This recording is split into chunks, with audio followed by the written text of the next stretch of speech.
ஏன் லேட்டு வகுப்புக்கு அப்படின்னு. எங்கள் அப்பா அம்மாவுக்கு ஒரே சண்டை அப்படின்னு. உங்கள் அப்பா அம்மாவுக்கு சண்டை, நீ ஏன்டா வரல அப்படின்னு. ஒரு ஷூ வந்து எங்கள் அம்மா கையில் இருந்துச்சு, ஒரு ஷூ எங்கள் அப்பா கையில் இருந்துச்சு. அவங்க வந்து இறங்கி தற்கொலை பண்ணி செத்துரும் சொல்லி ஒரு வேகமா ஓடினேன், குளத்துல விழுந்து செத்துரும் சொல்லி வேகமா குளத்துல விழுந்து இப்படி சாக போனேன். ஒரு ஆள் நிறுத்தினா, ஏய் நில்பா என்ன செய்ய போற அப்படின்னு. தற்கொலை பண்ணி சாகலாம் உள்ள போறேன். சண்டால போய் அதுக்குள்ள முதல்ல இருக்கா அப்படின்னு முதல்ல இருக்கான்னு ஓடிட்டான். கடவுளே எனக்கு இம்சையான இம்சை என் மனைவிட்டு இருந்து. என் பேச்சு ஒன்னும் கேட்க மாட்டேன்றா கடவுளே அப்படின்னு. உங்களுக்கு என்ன உனக்கு வரவேணும் அதை சொல்லு அப்படின்னு. வாரம் கேட்டார். இங்க இருந்து இலங்கைக்கு பாலம் அமைக்கணும். பாலமா அது ஏகப்பட்ட கோடிக்கணக்கில் செலவாகும், மக்களோட உழைப்பு வேஸ்டா போகும், அதெல்லாம் முடியாது, வேற ஏதாச்சும் கேளு. அப்ப என் முன்னாடி என் சொல்பெல்லாம் கேட்கணும். அதுக்கு உனக்கு முதல் செஞ்சு கட்டி தரேன் பாலத்தை கூட. இது என்ன ஊரு, இதெல்லாம் ஒரு ஊரா? என்னங்க கோப்பட இந்த கூல்ட்ரிங்க் சாப்பிட்டு என்ன விஷயம்? என்ன சில்லற விஷயத்துக்கு கூட காசு கேட்குறான்? என்ன எதுக்கு சில்லற விஷயம்? ஒரு 100 ரூபாய்க்கு சில்லற கட்டணியா, அதுக்கு 100 ரூபாய் இருக்கிறாங்க. கடைக்கு வேகமா போயிட்டு இந்த 2007 வருஷம் பிறந்தோன்னா 2007 காலண்டர் விடுங்க அப்படின்னா. அஞ்சு நேரம் கொஞ்சம் லேட்டாக வந்துட்டீங்க, இப்போ எங்கிட்ட 1300 காலண்டர் தான் இருக்கு அப்படின்னா. புதுசாக இன்னைக்கு ஒரு ஆள் சாக்லேட்டை கொண்டு ஓடியாந்தான். என் பக்கத்து வீட்டுக்காரன் 3 லட்ச ரூபா லாட்டரி விழுந்துருச்சு அப்படின்னு இருக்கான். பரவாயில்லடா, இந்த தேசத்தில் நல்ல மனுஷன் வாழ்ந்துகிட்டு இருக்காங்க போலியே. பக்கத்து வீட்டுக்காரன் 3 லட்ச ரூபா லாட்டரி விழுந்து நீ சந்தோஷப்படுறியாடா, உன் எனக்குமே எனக்கு பூரிப்பாரு, கையை கொடு சாக்லேட்டை கொடு. என்ன அப்படி ஒன்றும் இல்லை, அந்த லாட்டரி டிக்கெட்டை தொலைச்சிவிட்டான். அந்த சந்தோஷத்தை எனக்கு. ஸ்வீட் வேண்டாம், 2 கிலோ ஸ்வீட் வாங்கிட்டு வந்து பார்த்தா நிறுத்து பார்க்குறாங்க, 1 கிலோ ஸ்வீட் தான் இருக்கு. வேகமா வீட்டுக்கார் போனார். என்னங்க பையனை அனுப்பி 2 கிலோ ஸ்வீட் கொடுத்து விடச்சுன்னா 1 கிலோ தான் கொடுத்துருக்கீங்க அப்படின்னு. நல்லா நிறுத்து பாருங்க. நிறுத்து பார்த்தேன், 1 கிலோ தான் இருக்கு. உங்க பையனை நிறுத்து பாருங்கன்னு சொன்னேன், 1 கிலோ வாங்கி சாப்பிட்டுருக்கேன்.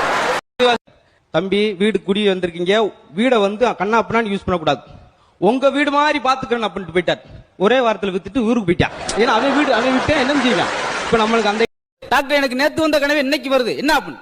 இது மறு ஒளிபரப்பு அப்படித்தானே திரும்ப வரும். இப்போ வேலையை பாருங்க. இன்னைக்கு ஈவினிங் என்ன ப்ரோக்ராம்? ஏன் கேக்குறீங்க? இல்ல உங்களோட ஜாயின் பண்ணிக்கலாம் தான். தூக்குல தொங்க போற வரீங்களா? என்னமா செஞ்சிருக்காங்கப்பா. நல்ல வேலை நீ சாப்பிட்டு நினைச்சுக்கோ, என்ன ஆயிருக்கும், காலி ஆயிருக்கும். நல்ல வேலை உனக்கு பசிக்கும் தெரிஞ்சு எவ்வளவு வச்சிருக்கேன் பாத்தியா. நான் இதை 3 வேளைக்கு வச்சு சாப்பிடு. நல்லா சாப்பிடுங்க. சரிங்க சார். எங்கேயோ ஹோட்டலுக்கு சாப்பிட போயிருக்கேன், போன இடத்துல சாப்பிட முடியல, அதை பார்சல் பண்ணிட்டு வந்து என்கிட்ட கொடுத்துட்டு ஏதோ இவன் பாரி வள்ளல் மாதிரியும் பாசத்தை காட்டுற மாதிரியும் அப்படி காட்டுறேன். இவெல்லாம் நாய் 10 ரூபா காசு தராது. அம்மா பக்கத்து வீட்டு பாப்பா என் சாக்லேட்டை புடுங்க பார்த்தாமா, நான் ஓடி வந்துட்டேம்மா. ஏய் நான் உனக்கு சாக்லேட்டே வாங்கி கொடுக்கல, ஒழுங்கு மரியாதையா சொல்லு, நீ யார்கிட்ட இருந்து புடுங்குன? எதுவும் சாப்பிட பிடிக்க மாட்டேங்குது. யார் அந்த சமயக்காரன்?